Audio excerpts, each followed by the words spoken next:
Hello, everybody, and welcome to the Center of the Universe, a Toronto Police podcast. Your host, Cole Hayes and Ben Hodgson here. Ben, first podcast after Christmas, last podcast 2022. How you doing, man? Doing all right, doing all right. Busy Christmas. Once you have kids, man, everybody wants you over at their house for Christmas, and it's just basically into car seats, out of car seats, dragging 1.5 million gifts for the kids around. Like it's chaos, absolute chaos. So it was good, but I'm very glad it's over. Yeah, it's nice to just be fucking not done with it. That's the wrong word. 'Cause, I love Christmas in the season, but I'm like, okay, like a couple weeks of just peace and quiet, watch some World Juniors, watch some Leafs, just live life. You gotta, you Watch gotta. watch Connor Bedard just convince other nations that they shouldn't play hockey anymore. Man, he's been. I admittedly haven't watched much of Canada just because I'm like gonna kill Austria. Like I'll do something else. So I've been playing with that mostly. But you got a new jersey in the collection. You're watching this on Yes. video, you can see that. But Yeah, so couldn't have the collection without grabbing the new reverse retro. Um, it was my Christmas present from my wife. Um, Made sure that it has the lovely Borya patch, which Real Sports did just a horrendous job of putting on. Um, I don't know if you can really see it very well, but it's like all sorts of rolled up, and when you try to straighten it out, it wrinkles to hell because they overheated the shit out of it when they heat pressed it on. So mhm. that kind of sucks, but I'm just glad to have it on there. Oh, it's beautiful. Like it's you don't like unless you're looking for it, no one's gonna be like, oh, your patch is fucked up, and even no one's gonna say anything because it's laborious. No, exactly. But as a jersey collector, as like a jersey enthusiast, you look at it and go, well, what the fuck? I paid $220 for this. Like I'd like it to be done right. Yeah, So I was a little pissed about that because if it weren't for the Borya patch, I wouldn't have ordered through Real Sports. Like I would have ordered it through Cool Hockey and had it hand stitched and have, Austin Matthews on there or Morgan Rielly. Those are the two guys that I've been looking at getting my next jersey done for, and I ended up ordering this one blank because it was the only way to get it with the Borya patch already on. I mhm. thought that was more important. Yeah. I got the Boreal patch, just the patch. It's somewhere behind me. I gotta clean my room, but I'm gonna put it on. I Yeah. got a blank jersey. I think I'm gonna put Willie on it because the Swedish guy, and then sew the Boreal patch on when I get it. But um, Yeah, yeah. Now, did you get the reverse retro as well? I did not. But I will show the Okay, one. okay. I got two Leafs things. I got a pair of Mitch Marner Bab socks, and I got Oh, I very got it nice. on. I got it on under here because I think it'll be give you a good laugh. But um, yeah, Very nice. What do we got? Oh, we got the big reveal. Oh, look at that TML patch on the chest. What is this? this was a gift from my dad and my sister. It's kind of like a basketball jersey T-shirt. It's got the little TML patch, Okay. got the Yeah, current yeah, the old logo, school, early and 2000s. on the back it's got, I don't know, my chair's in the Oh way. no. Oh no. For those who are listening, on the back of Cole's we'll call it a jersey is losers since, and of course the number 67. Losers at 67. Thanks, Dad and Kylie. I really appreciate it. Well, they're not wrong. They're not wrong, but I was like, I opened it up. I see the Leafs patch. I'm like, oh, sweet Leaf shirt. And then I see that, and I'm like, you really had to do that on Christmas morning to me, really? You already woke me up like I'm already running on 4 hours of sleep. Like it's pretty funny though. I will never wear it outside of the house unless if the Leafs lose in the first round, this will be I'll never take it off. But I just thought it was funny, and I was like, you know what, I'm gonna wear it on podcast. It's Yeah. Oh, absolutely. yeah, losers since That's '67. some They good haven't done shit. shit. Yeah. It's a good troll job for my family. Yeah. Oh yeah. Now, you as a young guy, you got to have some big New Year's plans, don't you? I do. It's gonna be, man. It's just gonna be drink beer and see where the night takes me. I'm not gonna lie. Couple buddies and more than a couple bush lights and There you go. And if see you where it can't goes. find anyone, kiss one of your buddies at midnight. Exactly. How about you? Any fun New Year's plans? I I get to go to my cousin-in-law's birthday party, which is an outdoor bonfire. Could be fun depending on what you do at said bonfire. My plan is to be drunk long before I get there and continue drinking the entire time. So we have the same plans basically. My plan is to start drinking at around noon tomorrow and just keep going until about 1 o'clock in the morning. Well, some of us work retail and have to work tomorrow, so I plan on starting to drink around 3 o'clock. I took the day off tomorrow. I fully like I worked this week, camp counselor, 8-hour days. I got the taste of Ben for 8 hours, but then go home and complain about the kids without having to work around it. Um, Listen, I and was saying I put a tweet out earlier today that I think that changing an overtired 3-year-old into pajamas should be a challenge on the next season of Survivor. be an Olympic sport.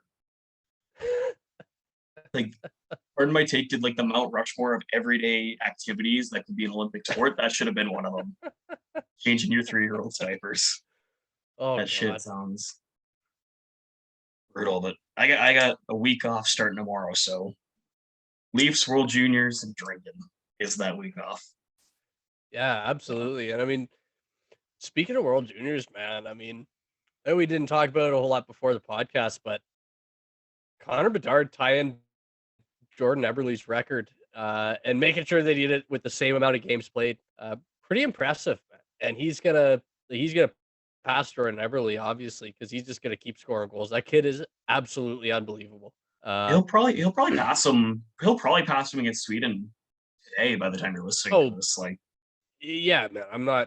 I wouldn't be shocked in the least. The Sweden should be the first real test that they've had. I mean, the Czechs played an unbelievable game. They hmm. really did, and their goaltender stood on his head against Canada, whereas Canada's goaltending was I yeah. don't know who that guy was in net, but like, and I was talking about this a lot with a lot of people on Twitter. Like, Canada has kind of fallen behind in terms of goaltending development to other countries. It's the one thing that they don't do at the same rate as Russia, the U.S., Sweden, Finland. Like, they don't have that household name in net, No, and I mean, and you look at like especially Russia, and I know they're not playing this year for uh, obvious reasons, but like they just have a seem to have a goalie mill going in that country, man. Like my God, we've had Samsonov, Sorokin, Vasilevsky. Who was the Shusterkin. Shesterkin? That was the other one. Yeah, yeah. Like this, Yeah, just like these Yaroslav unbelievable Askarov's going to be goalies. so good for national in a few Oh, years. Like, Askarov's gonna be unbelievable. Archer Akhtiamov is gonna be unbelievable. Vladislav Peska is gonna be unbelievable. man, they got like Russia's just a goalie How factory. You close? got How close? This is the test of how close our followers follow Leafs prospects. yeah. Have you actually have you looked into Akhtiamov's numbers at all this year? The last time I like talked about Arthur Atkimov was in the after the Game 7 loss. I don't know if I ever deleted this episode or not.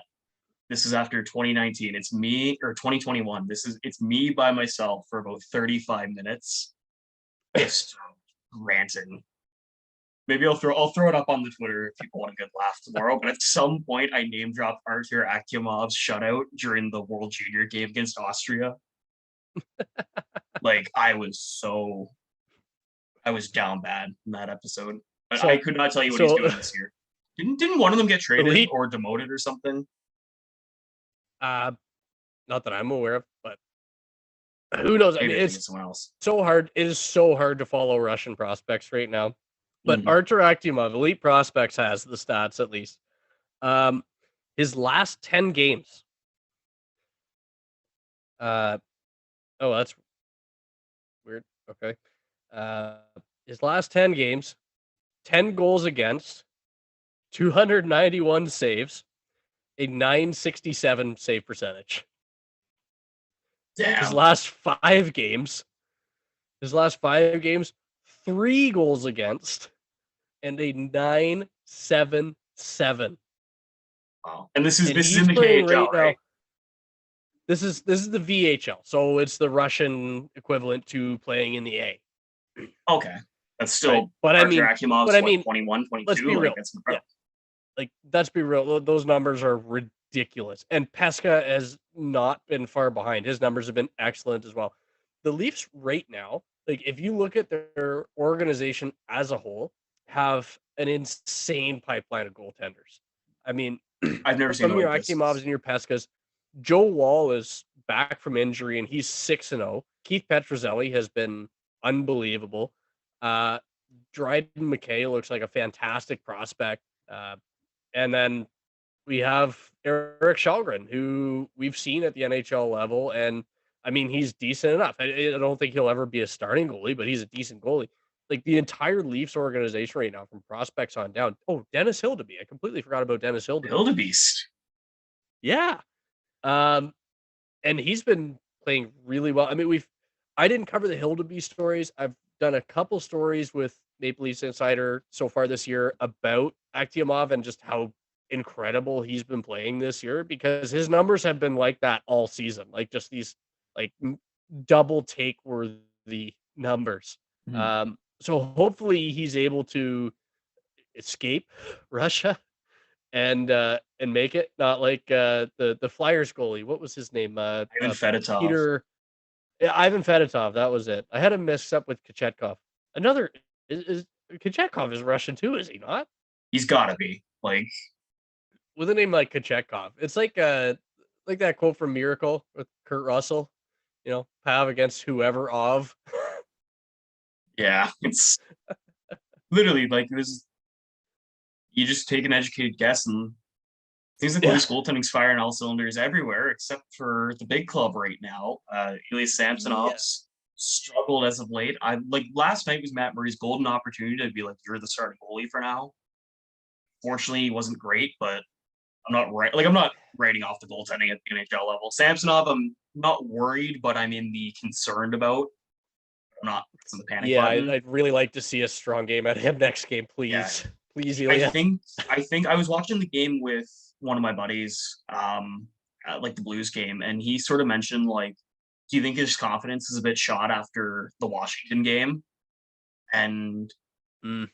maybe a little bit. I think too the Philly one because he was doing so well, and then I missed the next gen game, but like he let in 2 late goals. See Yeah, where you go from there. he's had a few sort of weaker games in a row, and Samsonov is more concerning to me right now than Matt Murray. Um, like I stayed up for that debacle last night, and really, you look at the goals that went in on Matt Murray. It was, breakaway, cross crease pass, wide open shot on the power play with Liljegren screening him, and a cross seamer on a 2-on-1 that Timothy Liljegren played about as badly as he possibly could have. You want your like on that 2-on-1, and I know we'll get into the Arizona game later, but like when you're playing a 2-on-1, you want to either take the pass or the shot away. You cannot leave both options wide open. You can't just back in. And that's exactly what Lilligren did. He turned too late and tried to stick lift. I mean, this guy plays on the same team as TJ Brody. How does he not how does he not go directly to the Brody alligator? I kept waiting for him to do it on the play and he just never did. So at that point, like Matt Murray has to be square to the shooter, because at that point the shooter has a wide open shot, right? Liljegren's not taking the shot away at all or pressuring the shot at all. So Murray has to be assuming that his defenseman is going to take the pass away or try to take the pass away or at least make the pass somewhat difficult.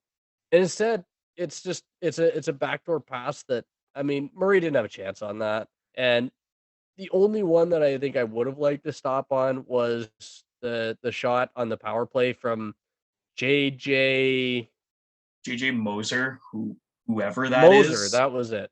Yeah, like yeah. But, like create a player.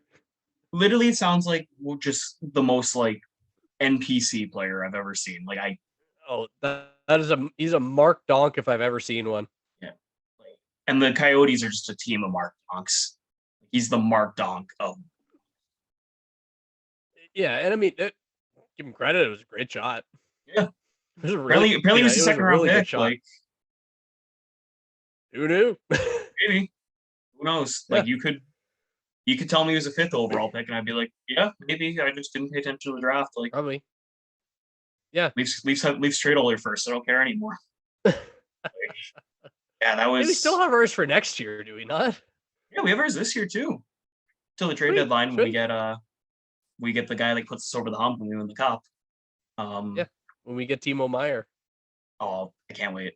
But I just like I'm not concerned with Matt Murray, like because that was his second game of the year where I was like he could have been better. The first one obviously being the season opener. Yeah, yeah. Samsonov, if he has a bad game, I don't know who's going to start tomorrow against Colorado, but like if he has a bad game whenever his next start is, I'm a little bit more concerned with him. Yeah, he's had 2 or 3 sort of rough games in a row, and he's still getting wins most of the time, which, I mean, the Leafs have been playing well, but the concerning thing right now to me is less the goaltending and more that these last 2 games that were, have happened since we had the last podcast. That full team buy-in, that full team defense that we've kind of grown accustomed to over the past month and a half has kind of gone away. Like the Leafs have not been playing as well defensively. And of course, Morgan Rielly is shouldering a lot of the blame for last night's game. He did have the giveaway that led to the 2-on-1. But I mean, I put more of that goal on Liljegren. It was a Man, bad pass to Rielly in the first place that put Rielly in a bad spot where he might turn it over. And Rielly's only real mistake there was that he went forward instead of backing off. Like he pinched up when he could have backed off. But at that point, it's a tied game, and you're trying to create some offense. Um, Liljegren made a bad pass to Rielly that caused him to lose control of the puck, and then he played that 2-on-1 horribly. And the concerning thing more is just the overall game. Um, Seeing a lot more dangerous shots and a lot less of the forwards doing their jobs, and seems like the D are kind of laying off as well. And I don't like it. I haven't liked yeah, it the last 2 games. I didn't either. Like I don't know if it's a Christmas hangover, like because it must be tough. Like when you have to leave for your flight early and right after the holidays, and you're going right to your West Coast road trip out there. Like I get it, it's tough. Like I've been in shambles a lot. I think everyone's just kind of tired right Oh, now, but absolutely. No, none of us are functioning properly between Christmas and New Year's. Like I don't even know what day of the week it is. this week doesn't count. Like in my opinion, it's not a real week. Like the week between Christmas and New Year's just doesn't exist in terms of No, no, and that's why I think that you know both of us. I don't see either one of us being like too hard on the Leafs for a couple of losses. Part of it is that they've just been so damn good for the last month and a half, and part of it is yeah, it's just a stupid time of year. yeah. I think like after New Year's, like when they get back, they got the game. I know they're playing at home on Thursday. I know they're playing on Tuesday. I don't know where it is, kind of thing. But like I know, but like if they're still struggling next week, I'll be more on them. Right now, I'm kind of just like, you know what? I am not performing to the best of my abilities in my day to day life right now. I'm kind of just Yeah, willing to give them not a pass, but like a all right, I'm on to you, but kind of you're okay but for like now, you know? at the same time, we're talking about two bad games, and I mean they won one of them. Yeah, You know what that's the I thing. mean? They won. Like, and I suppose we can get into the Blues game because we do have some stuff to talk about there. First off, like right off the top, William Nylander fucks. He's him. Like, Oh my god, the steal and the steal, the acceleration, the fighting through Vladimir Tarasenko, and then just the move on Binnington. Uh, Man, that was awesome to watch. That was so it's great. I Because I love mean, we Willie so much. Like, I rip on this guy when he's struggling. I rip him to shreds because I know what he's capable of. And but that guy, anytime it's important, he counts. Like, he seems to be the most clutch player on the Toronto Maple Leafs. Like, I don't have a stat to back that up. That's just based on my have that dog in him meter. But like, it's him and Matt Murray for like the two most clutch players on the Leafs. Like, when's the last time you watched the Leafs playoff series and you were like, William Nylander wasn't great? Like, no, I mean he's been what a point a game in the playoffs the last 2, 3 years. I mean like he's been excellent for the Leafs in the playoffs, and that's hilarious given the amount of flack that he takes for not being a playoff style hockey player. yeah, he's But yeah, and I mean, and that game really could have gone either way. It could have gone off the rails, all thanks to Wes McCauley being a fucking dolt. man. Like, wake up, Wes. Like, that's a I lot. mean, Oh shit, am I gonna get fined 25 grand now? like, I mean, Jesus Christ, we saw there were two calls that set the entire fan base and Sheldon Keefe off. I mean, all of us were Sheldon Keefe on both of those calls. The first one being the exact same fucking interference that cost us Game 7. It and like, cost us Game 7, and the same stupid exact fucking same shit referee. happens with the same fucking referee. I listen. I understand it was Eric Furlat that made that fucking call. Wes McCauley was on the ice too, and if he's going to see that called in Game fucking 7, how the fuck is it not called in a regular season game? That is interference all fucking day long, Mhm. Or right? it's If you're not, gonna but call, if be yeah, or it's consistent. not. Either way, the Leafs got jobbed in one game. One of two games, the Leafs got fucking jobbed because it was the same fucking play. Yeah, like, it's embarrassing. Like, I I notice every little pick now. Like, I remember me and Danny were talking about this because I told him, like, he started looking for them just because I talked about it so much. He's like, yeah, this does happen a lot. Like, you're right. Oh, it happens every Every single fucking game, game. like And constantly. And the like, one time it gets called is in Game fucking 7. yeah, it's the worst. And like, I don't think there's some conspiracy from the league against the Leafs kind of thing. Like, that's their one of their five No, profitable it's teams. just it's leafy. It's just leafy Yeah. at this point. Like, I mean, I just think sometimes Wes things are McCauley is just gonna just be leafy. incompetent. Like, I just think Wes McCauley's an idiot. Like, more than anything. I Well, just I think mean, he's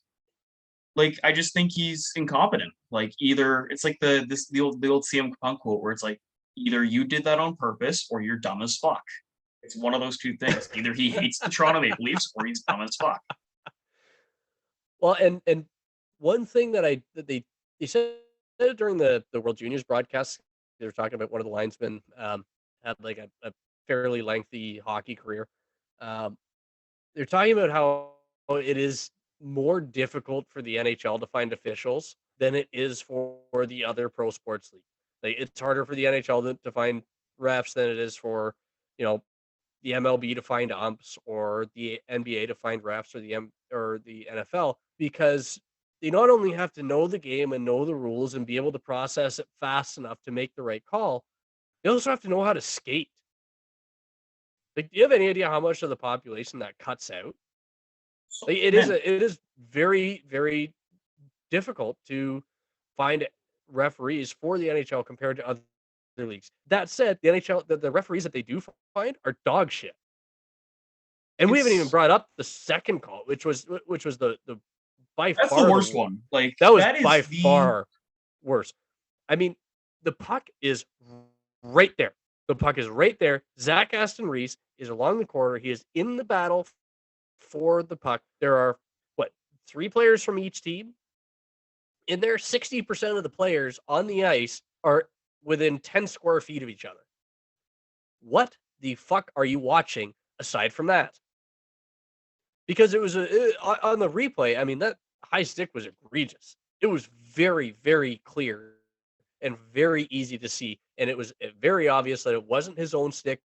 It wasn't one of the Leaf sticks. It was Brandon Saad's stick, and it busted him wide open. And that was when Keefe. To me, that was when Keefe got the fine.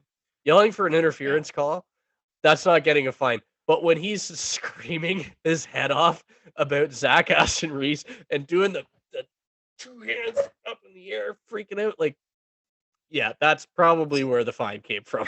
It's worth it, but like, here's the thing: he didn't deserve it. It was fair criticism. He told Absolutely. him to wake up because what are you watching? Like, Yeah. are you watching the fans? Like, did someone ask you if you like ice cream or something? Like, what are you watching, Wes? What are you Like, doing? Wake up! Like, and do here's your the thing. job. We go back to last year's playoffs where I forget who it was, but the first of the 2 high sticking calls, I believe was it against Mikheyev? He was Camp and Kerfoot. Yeah, it was the second one was definitely Kerfoot, but it was a David phantom Campo. high stick, and the refs called it based on a player's head snapping back. That's what they called it based on. That's what they look for, right? Aston Reese's head goes back. He takes his glove off, puts his bare hand up to his mouth, and comes out with blood in the play. In the play, he's standing right there. Put your fucking hand up. Yeah, like, watch the hockey game. Like, Jesus Christ.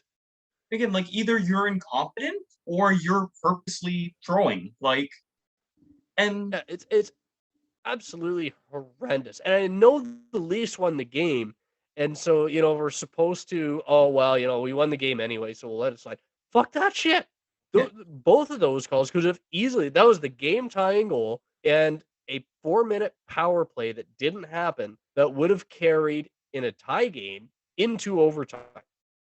and that wasn't And it even. was a It's no brainer call. Yeah, well, they don't have an effect on the game. You call a penalty there, you could be screwing over in the St. Louis Blues. Like, Yeah. it's I couldn't believe Keefe got fined because, like, I was like, did he say something to the media and I missed it? Like, did he come out and scold them for that? Because, like, that No. Keefe meltdown, that was nothing for a Sheldon Keefe meltdown. I've seen him do way No, worse. because I covered his post game interview, and it was well, emotions get high late in the game, and yeah, it is tough to see, after the game when Racer's on the board getting stitched up, but the game's over, and it helps that we won, and you get past it, you move past it, right? He absolutely took the high road in the post game interview. Hell, we had Daryl Sutter saying that the NHL was fixing games for the Leafs earlier this year. Yeah, that was like He not didn't even get a month ago. fined for that. Yeah, he's like, it's I I Oh, we I know how don't it's gonna get it go in because Toronto. You can Keefe, smack a guy in the face with your stick. like he Apparently, the said, Flames can't, but the Blues can. yeah. He said, "Wake up, Wes." I've said it 3 times on this show. NHL, you want 75 grand from me? Like, Yep. I can't believe that Well, he got fined for that. no, It's and they had to. You know what I think it was? Is they had to pay for the Arizona Coyotes in-game promotion. I don't know if you saw and this. they pay for the lighting first. Like, Good God, it please, looks like I saw. please. Rick Rowley. I think it was Rick Rowley compared it to the lighting in the Jeffrey Dahmer documentary, and he's like, it looks like if people played Shinny in Jeffrey Dahmer's house. That's Mullet Arena. Like, Oh man, and like Dangle dumped on them in his LFR for it too. I haven't watched the But LFR yet. like, That's what I'm doing while I edit this. But you know what? Like, the thing is, like, people are Coyotes fans. Well, one Coyotes fan. I think it might be the only one. Uh, we're saying that it was Sportsnet's fault that they didn't adjust their cameras accordingly. But I watched on the Bally Sports feed, and the lighting was horrendous on it too. The amount of glare that was coming off of the ice, the angle of the cameras, it looked like the players were 5 miles away when it's supposed to be, the closest, most intimate league or rink in the league because it only has like what? It's got less than 5,000 seats now. They renovated and took seats away. Yeah, But 46,000. Like it looks like you're watching, before it looks like you're watching like the Kraft hockey building. Like, but before puck drop, every single seat in that arena had an Arizona Coyotes reverse retro 2.0 jersey slung over the back of it. Every single one. If those, and I'm not sure that they were, but if those were the actual like the Adidas Prime Green jerseys, there's uh, no way. They were they spent definitely less than no, they would have Fanatics. spent over $1 million if those are Prime Screen. If well, I mean retail value, but it would have been Would it over have a been a million million dollars worth of dollars? retail value. It would have because I did the math because I covered it. Because like It would have been. It was there's gonna not be that like many Coyotes. There's not that many seats in Mullet Arena. no, no, exactly. But it still it would have been over $1 million. I believe it was like 1.2 US. Okay, so like So like almost Timothy enough to Liljegren. pay a year of Mark Giordano's salary and pick up a new Lambo on the way to the rink. Yeah, like Coyotes don't have that kind of money. They can't even pay their rent. Enough, That's why they play in a college. yeah. I mean, Like, like I I don't understand how they cannot pay their bills and then they're giving away thousands of jerseys, even if they're the cheap jerseys. That's a shitload of money. and man, like, I was like, oh wow, jersey giveaway. Like, I wonder how many it is, and then it was Just 4,600. And I'm like, all of them, that's all less of them. than what most stadiums would give away.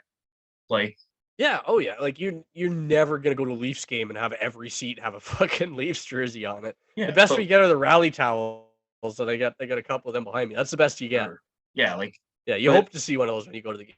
man, like I was a Mullet Arena defender. Like I was like, you know what? Like this sucks. It's awful that they're in this situation, but they can take advantage of this and make the best of a bad situation. And like, but like watching that on TV, if you're someone that you went to a Coyotes game at Mullet Arena and you're like, you know what, I'm gonna watch it on TV, and then you see that environment, why? It was terrible to watch. The brown jerseys, like, or I guess they're orange jerseys that look brown, but it did not help. No, no. They looked horrific. The ice looked horrific. Like the puck was bouncing all over the place all night long. It was terrible to watch. Just terrible. Almost as terrible as the Leafs getting their first game of the Dennis Weidman treatment. Like, because you got to think Wes Well, McCauley is their most respected official, and I hate being ref guy. Trust me, I do not like being ref guy.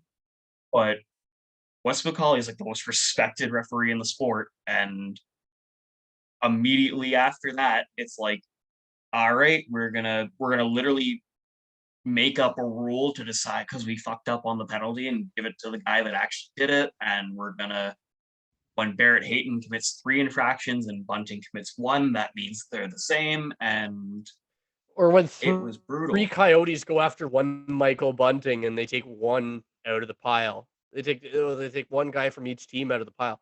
Twice there were three guys jumping Michael Bunting, and they took one of each, one from each team. Like at some point, man, you gotta take an extra guy. Fuck's sakes, Michael Bunting is getting his fucking ass kicked because there's three of the fucking guys going after him. When there's 3 guys on him though, like, that's Michael Bunting's doing his job. That's But yeah. Actually, he loves Michael that Bunting shit. is smiling. He's smiling at the bottom of that pile. I loved Mark Giordano going in there and dragging Nick Ritchie out, Yeah, man, I saw Nick Ritchie and just got pissed off. and then giving him the get off my lawn treatment. Were they ever teammates, or that wouldn't no, that wouldn't have overlapped because No, LaRouche didn't no, it wouldn't have before overlapped. Giordano. No, yeah, but and I mean, speaking of Gio, and speaking about the referees again, uh, the first goal, 45 seconds into the game, That was so a funny, that goal. very clear interference call on Justin Hall. Like he gets hit and gets knocked down, and then for some reason grabs the guy's stick on the way down and does like a weird Tarzan type of move and just sweeps the leg on Mark Giordano. Justin Hall's And becoming my favorite player just because he's so oh my funny. god, it's comical, man. It's that is such a Leafs thing to happen, and it would It's a only Hall thing happen to to Justin happen. Hall. Like, man, Like he's it he's in a it good year wasn't too, even man. it wasn't even his fault. Like he gets hit. I don't understand why he grabbed the stick. Mhm. Like he looked like George of the Jungle. Yeah, he just turns his brain. Justin Hall, he turns his brain off. Like, I'd say about once a week. Dude, I think it was just that was just reflex, man. Like he gets hit out of nowhere. Like it's a blatant interference call. I don't think he was expecting to get hit, and Mhm. he just grabbed onto something because he was falling down. Like that's something that a lot of people would do. I can't even get mad at Justin Hall for that. But you watch it, and it's like what other team would this happen to, and what other team would this happen against? Yeah, Like man. of course the Leafs are playing the Coyotes, so it has to be a fucking clown show. That's the one thing I Right out of the am. gate, clown show. Yeah, that's the one thing I am mad about with the Leafs is that they lost to the Coyotes and left 4 points on the table against them again because Eight points in the last two seasons. yeah, 0-4. that's unacceptable. Like I know I talked about like the Christmas hangover and all that. That's still unacceptable. You You left can't that. You lose to the can't do that to the Coyotes. Coyotes. Like if we No. play Tampa in the first round instead of a wild card team, and it's by like a Oh, marginal we're point gap, playing I'm gonna Tampa. We're playing Tampa. That shit's locked in now. yeah, but like you could be closer to catching Boston if you Unless just showed unless up they for that game in October against the miraculously. Coyotes. Like Oh, absolutely. But what's interesting now is that it sets up a game tomorrow night. The defending champ Colorado Avalanche, third place in the league Toronto Maple Leafs, both coming off losses to the Arizona Coyotes because Colorado lost to them too, yeah. which makes me feel a tiny little bit better. Like not a lot better, like just a tiny bit. And they, you know what, it does, but also like the Leafs could win a cup and go 0-82 the next year, and I wouldn't care. Like Leafs have free will to do whatever they want after they win a cup. Well, then Yeah, you're in the doghouse forever. yeah. And I had three Leafs that I was gonna shout out, and then I just wrote underneath it, nope, pathetic game. Who were But the you know what? three? I think I will. Uh, Pontus Holmberg, because he's just fucking great. I love On his Pontus Holmberg. Hamburg. He's been awesome. He's been He's fucking awesome. Scored a power play goal. Um, the other one was Connor Timmins. Two great setups on PP2 to create two goals. And Alex Kerfoot. getting Because better as of late. On Alex Kerfoot's goal, he takes the puck end to end, dangles around the defenseman, loses kind of loses momentum, gets off balance, but retains is smart enough to retain possession and then circles around, goes straight to the net and scores a goal. I mean, like have yourself a shift, Curvy. Guy just like out of nowhere, all of a sudden Alex Kerfoot, good Yeah. hockey player. Okay, Boost I'll take it. means we won't have to give up an extra prospect for Timo Meyer. Yeah, and Like you know what? Kelly Yarncroke, man, he's got 9 points in his last 8 games. He's catching fire now. He kind of had a little bit of a slow start to the season, but man, he's been good. he's I like him on surprisingly that gelling second well. line. Yeah, he's surprisingly gelling well there. Like I long term, I still want the Leafs to get a proper two left wing, but like right now, Yarncroke there, great. Like no complaints about him there. He's been after a slow start and like he was heating up and then he got hurt against Minnesota. And since then, since coming back, he's But been you know what? probably Like playing his one best thing, hockey since his days in Nashville. Like yeah, and the one thing with Yarncroke is like he was never playing bad. You know what I mean? Like even in the early season when he wasn't putting up points, like it wasn't like he was playing bad hockey. That he looked out of place out there. He just the puck just wasn't going in the net for him, and now it is. yeah, I think there were some growing pains to start the year, but like I was never like, ah, oh man, we got this yarn croak guy signed for another 4 years. Get rid of Dubas. Like Yeah. At what, 2.1 million dollars? Oh my god. something like Right. that. But he's looked good as of late. The Leafs, like the last like the Coyotes game was rough. That's one, burn the footage, throw it in the dumpster, never again. Um, but the rest, like, it's part of the reason I'm not that upset. It's because they've looked good. I've been in shambles since the holidays, just out of it. Like they've They will, earned like, themselves a pass for a week. yeah, and overall on the season, I mean, this is a team that if not for Boston just being like fucking ridiculous, like Boston is fucking ridiculous this year. So good. If not for Boston, like in any other season, the Leafs are leading the Atlantic. Even like in Tampa's peak, the Leafs would be leading the Atlantic the way that they played this year and with how many games they've won. It's just that Boston fucking just doesn't lose ever, apparently. They are like the perfect hockey team, the Boston Bruins right now, and Oh I my hate god. it because I thought they were going to struggle this year. They're making me look I so picked dumb. up I picked up Linus Allmark as a free agent in fantasy this year. And And while he like, has been keeping my fantasy team afloat, Samsonov the last couple of weeks has been dragging me down. so we kind of talked about Samsonov a bit. Or as a fantasy owner, are you more concerned than you are as a Leafs fan?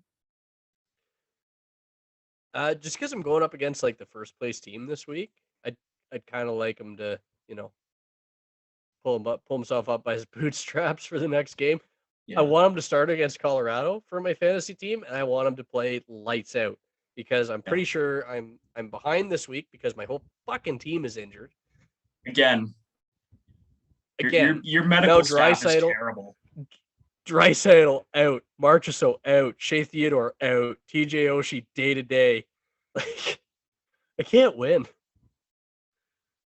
But yeah, we've got I'm up against the first place team. I'm ahead now. I'm ahead. Good. Tonight's Let's game's got me go. ahead. Yeah, Yep. I know Yeah. one I thing. Like, pulled ahead in I pulled ahead in hits, and one of my guys who got me a shorthanded goal tonight. Nico Heischer got me a shorthanded goal. Well, um, thanks, Nico. Atta boy, Nico. attaboy, Nico.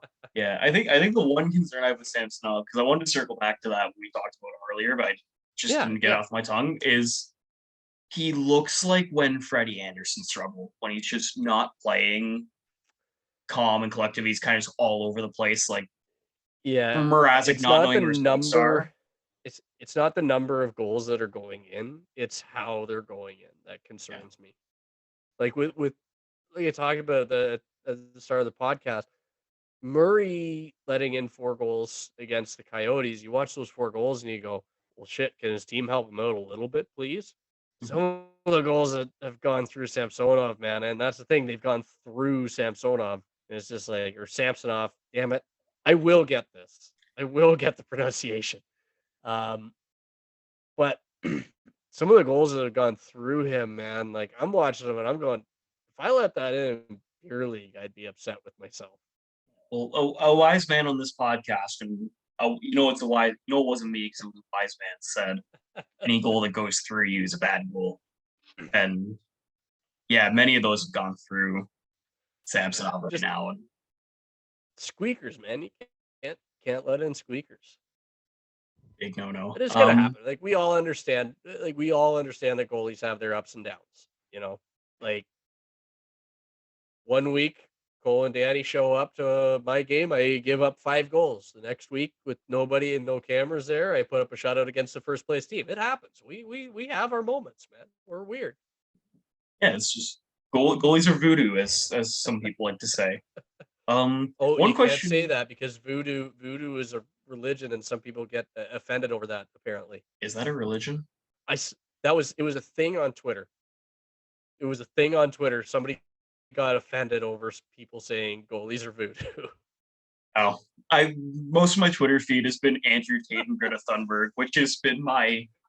I have had such a Oh, like fuck Andrew Tate. He's a piece of shit. I hope he rots in prison for the rest of his life. what he did was horrible, but like just seeing his downfall has been so just good for me personally. I hate that fucking guy and Oh what he man, stands for and his fan base and yeah. there's two things you never do: never invade Russia in the winter, and never pick a fight with a teenager on the internet. Yeah. Particularly your pizza boxes, kids. Like But I mean, speaking of Twitter, there's a lot of discussion going on right now around Morgan Rielly because he did have a rough first game back. My question for you this week, Cole, is Morgan Rielly the new Jake Gardner? no, because Morgan And Riley's I better say than this Jake because Gardner, but I see Morgan Rielly as a guy who, like 99% of the time, does the right thing. Right? He's a very good hockey player. 99% of the time, he's a top tier offensive defenseman in the NHL. Any mistake he makes seems to end up in the back of his net and get blown wildly out of proportion by a large segment of the fan base. Does that not sound like Jake Gardner to you? it does. So Morgan Riley's a high event hockey player, and unfortunately, he's very high event at both ends of the ice. I think there's been a lot of people like there was a lot of discourse on Riley when he was hurt and the Leafs went on their run, and it kind of started like a few games into it was when Riley got hurt.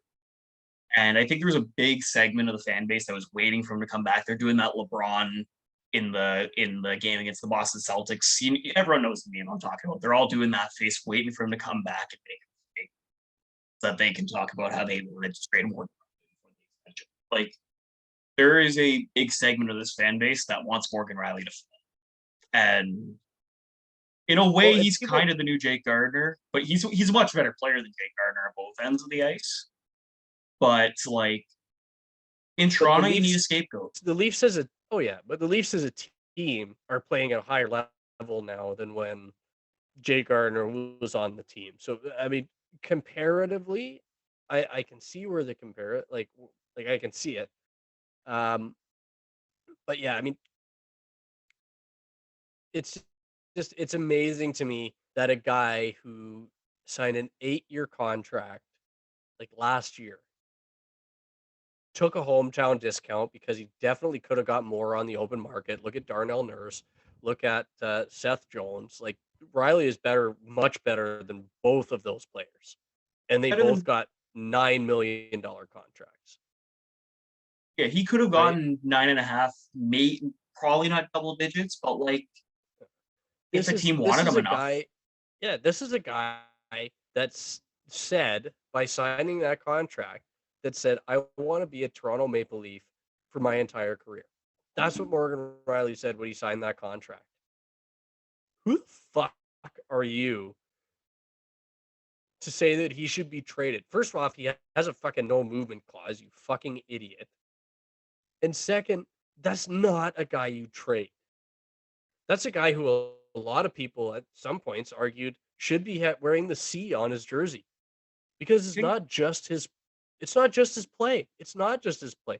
Do people forget him going after Josh Morrissey and dropping the gloves with Josh Morrissey after he took a run at Nick Robertson? Not many players on the Leafs will do that. Dryden Hunt will, and I really like Dryden Hunt in his Oh, it's first game. beautiful. He got the Yeah, shit beat absolutely. out of him by Jack McBain, but I don't No, care. no, no. Come on. He got at least 4 good shots in. McBain got 2 and Hunt fell over. But I know, but Hunt definitely if I was hey, in that fight, take it like no, you take it to the cards. Take it to the cards. Dryden Hunt wins that fight. Just because McBain scored a takedown doesn't mean you win the fight. here's the thing. If I was at let's say tomorrow I go out on New Year's Eve and I pick a fight with some guy and I get like 3 or 4 good shots on him, but at the end he's the one that gets the takedown, is on top, as gets broken up. I lost that fight. Like Oh, the winner of the fight is determined by whose face hurts more by the end of it. And I think McBain's face was sorer than Dryden Hunt's face. was that because of the board though? Might have been. Might have been. Right. Yeah, I'm a I'm But I'm a Dryden Hunt guy after Yeah. after Oh, yesterday. absolutely. Like I like him. I that's a like him a little lot. that's a fun player there. Like Yeah, not an and you know everyday what? player, but Aside fun. from that, yeah, aside from that play, I didn't notice Dryden Hunt a whole lot. Which in your first game with a new team, after sitting for a little while and being a sort of a fourth line guy who's supposed to be defensively minded, if I'm not noticing you a ton, that's probably a good thing. And I mean, speaking of that, circling back around to Morgan Rielly, the guy just missed like 2 months of hockey. His last game was November 21st, so just over a month actually that he's missed with the an MCL sprain, like with a knee injury. How quickly do you expect him to be back to 100%? It's his first game back. Give the guy a fucking break. Like Morgan Rielly is going on the back of the next Leafs jersey that I get lettered, whether it be my reverse retro or my next gen jersey. I don't know which one I'm going to get lettered next, but Morgan Rielly is going on the back. Actually, you know what? I'm going to put Rielly on the back of I have a 2014 Winter Classic jersey, one of those beautiful jerseys the Leafs have ever worn. And Morgan Rielly played in that game in 2014. That's how long this guy's been a fucking Leaf, and he just signed on for 8 more years. Fuck you if you think he He should was be drafted by traded. Brian Burke. Like He's a he's been Leaf here that forever. long. Like And you know what? That was the best move of Brian Burke's career as the Leafs GM. He said even if we had picked number one, would have picked Morgan Rielly. And you look at the three guys that were picked ahead of Morgan Rielly, and god damn it, he was right. Every single player that was picked ahead of Morgan Rielly is fizzled. you look at that draft and he was second. Like The whole probably first Morgan round Rielly was goes fizzled. second. Like I think Vasilevsky was drafted in 2012, so that's probably the first overall pick. And then second overall, it's like probably Morgan Rielly. It's either him or Philip Forsberg. So like Yeah, he I was mean, right. we've got Neil Yakupov, first overall. Ryan Murray, second overall. Alex Galchenyuk, third overall. Griffin Reinhart, fourth overall. Morgan Rielly, fifth. Hampus Lindholm, sixth. Matt Dumba, seventh. Derek Pouliot. Oh, Jacob Trouba. Slater Cuckoo. Slater Cuckoo was a first round pick. He was a top 10 pick. Yep. Oh my god. Uh, Philip Forsberg, Mikhail Grigorenko, Radek Faksa, Zegmas Jurgensons, Leafs legend Cody Ceci. Actually, you know what? Most of the good picks in this are outside of the top 15. Yeah. 16th overall, Tom Wilson. 17th overall, Thomas Hurdle. 18th overall, Teuvo Teravainen. 19th overall, Vasilevsky. 20th overall, Scott Lawton. Like Yeah, that's a Brady Shea, 28th. I mean, most of the players that have Slavin panned out was to be good later there in that NHLers draft. are outside. What's that? Sorry? I think Jacob Slavin was like a third round pick in that draft. Like He may have. I'm only looking at the first round, but was I thought that Sebastian Aho was in that draft as well. oh, he I was might be. 20, I think I'm wrong. 2015. He was the Was he pick right 2015? after Travis Dermott. Yes, that's right. But look, like circling back to Morgan Rielly, like when was the last time you watched Morgan Rielly? When's the last time you watched Morgan Rielly and you were like, that guy's not trying? When's the last time you watched the Leafs playoff series and you're like, you could have gotten more to Morgan Rielly? Like who you watched the Amazon documentary? Who were the two guys trying to rally the troops in Game 7? It was Jason Spezza. It was Morgan Rielly. Like that guy is like John Tavares wears the C, but Morgan Rielly's kind of the heart and soul. Like that guy is a Leaf lifer. He's been a Leaf for like 11 years now. He's been in the organization. He is Yeah, and he been through signed on for everything. 7 more after this year. Yeah. He's gonna have an 18-year career with the Leafs. Yeah, like can people watch Morgan Rielly play hockey and not look at one chart and be like, well, he sucks defensively, like, and just ignore everything else that makes Morgan Rielly special? Like, is that too much to ask? Like, Apparently, it is for some people. Apparently, it is for some people, man. yeah, like there's people Morgan Rielly that is want Morgan Rielly to fail more than they want the Leafs to succeed. Like, there's yeah, that's the problem with Leafs fandom is I mean there's so many just like toxic as fuck Leafs fans. And I know it because I'm a dumbass and I read the comments under my articles on Facebook and holy fuck. and I know it because sometimes There's I'm a one of them. large there's a large element that are just seem to hate the Leafs more than they love them, and an even larger element that doesn't seem to have two brain cells to rub together. Man, when I was working at Insider, some of the comments, like you'd write an article, and like I always feel like a little bit like I remember in like first like about like when I was doing the podcast, this was pre you. I remember someone messaged me to be like, "You're a fucking idiot," and I felt so honored because I'm like, that means people are actually listening. But also like you just read some of the people's comments and they're like, "We should trade Nylander, Sandine, a first round pick, and Justin Hall for DeBrincat and Calvin DeHaan." And you're like, these people don't have brain cells. No, oh man, some of them just like absolutely ridiculous. And it's the same segment that's going after Morgan Rielly now. And of course, there's a few fans that I typically see as pretty smart fans going at him, and it's just like, guys, let's let the guy play a couple games before we, decide to have a referendum about Morgan Rielly. This isn't Cody Cece we're talking about, right? This is our number one defenseman, Mhm. and he's Yeah, good. And like just because the rest of the defense core stepped up and played incredible in his absence doesn't mean that he's not an extremely valuable member of the team, and that losing him would be an absolutely massive blow to the Leafs, both on the ice and off of it. the rest of the defense core did their jobs. John Tavares gets hurt, that's where Matthews and Marner should step up. Nylander step up. All those guys, like whether it's like someone gets hurt, it's next man up. Like that's the way it works in hockey. Like there's no, oh, we didn't have this guy because at the end of the day, that doesn't matter. Win the game, and at least win a lot of games with Morgan Rielly there. They stepped up and won without him. They've been without Jake Muzzin all year. They've been without Brody for a bit. Like there And shouldn't and be for this what it's referendum on worth, Morgan Rielly. Like it's brutal. yeah, and for what it's worth, the Leafs power plays just taking a nosedive since Riley's been out of the lineup. And the five forward power play is awful. And Yeah, it Riley had doesn't two work. power play assists. Riley had two power play assists in his return. I mean, they were secondary assists. Connor Timmins was the guy that should get the credit for setting those goals up. But like Riley's an excellent distributor, man. He is, Yeah, and he should be running the top of the umbrella on the Leafs' number one power play. He needs to be because right now they're not getting it done.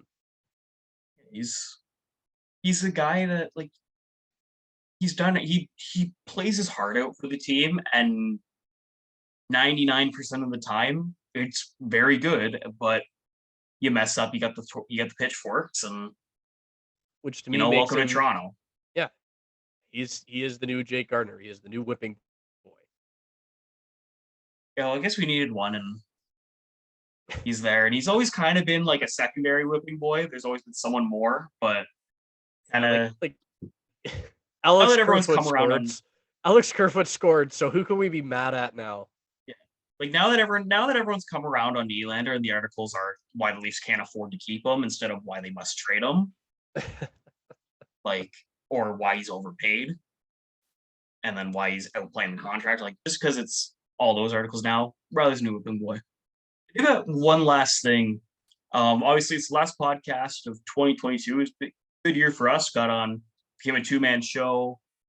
A lot of fun doing it. We all got New Year's resolutions, and I don't mean the ones that are like, I'm gonna eat healthier and cut back on my drinking. But if you were the Toronto Maple Leafs, what would your New Year's resolution for the team be? That's a good question. That's a good question. I'm gonna need a minute to mull this one around a little bit. I think for me, it would be to step up the intensity.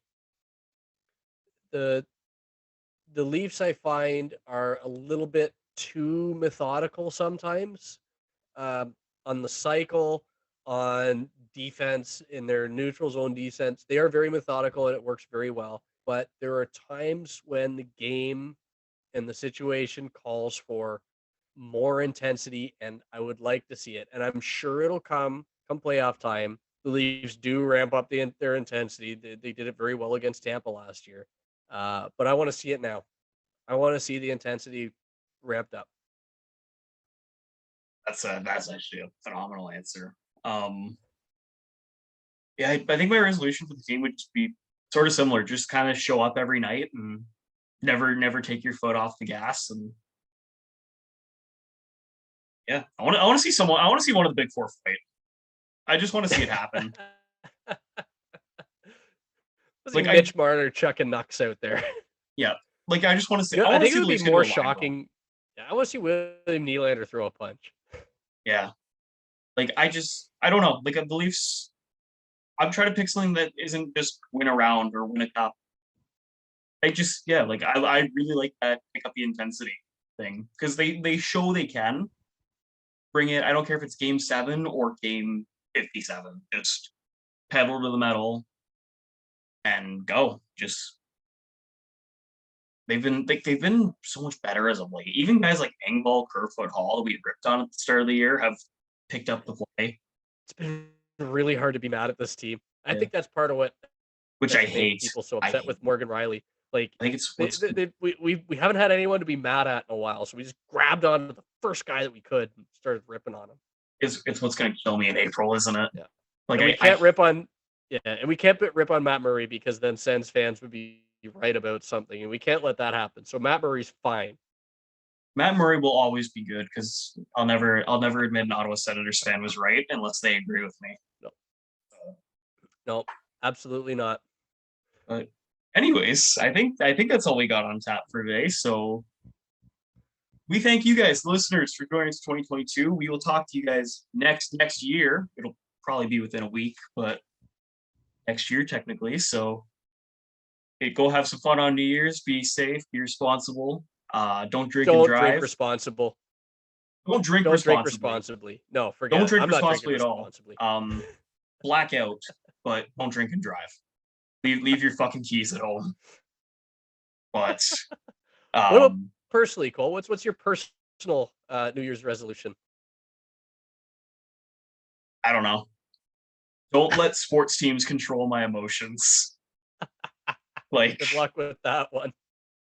It was working for a bit, and then I get mad at a game, and I'm sure the Leafs will have like a slump to start January, and I'm just gonna break that resolution. How about you, Ben? What are yours? Or if you got any? I want to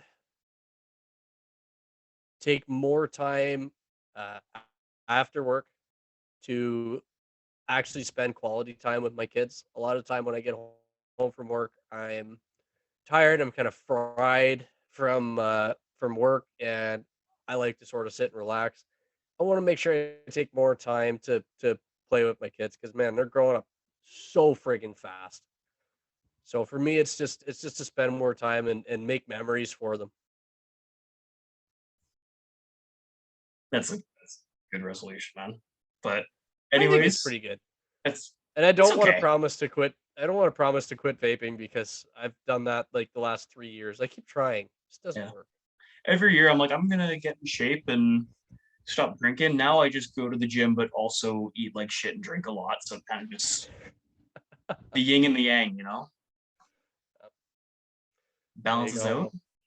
I think that's about it for this week because it is quarter after 12 right now. I have to work at 9 in the morning, and yeah, I think we've covered everything that we wanted to cover this week. So, Cole, I'll leave it to you.